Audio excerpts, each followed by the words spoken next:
আসসালামু আলাইকুম। সবাই কেমন আছেন? আশা করি ভালো আছেন। আমি এখন ডিউটি শেষ করে যাচ্ছি। রাত এখন দুবাইয়ের 2:30 বাজে। আড়াইটা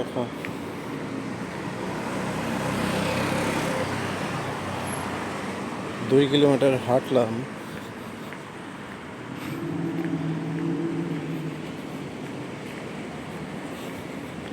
প্রচুর হাঁটলাম আজকে অনেকদিন পর।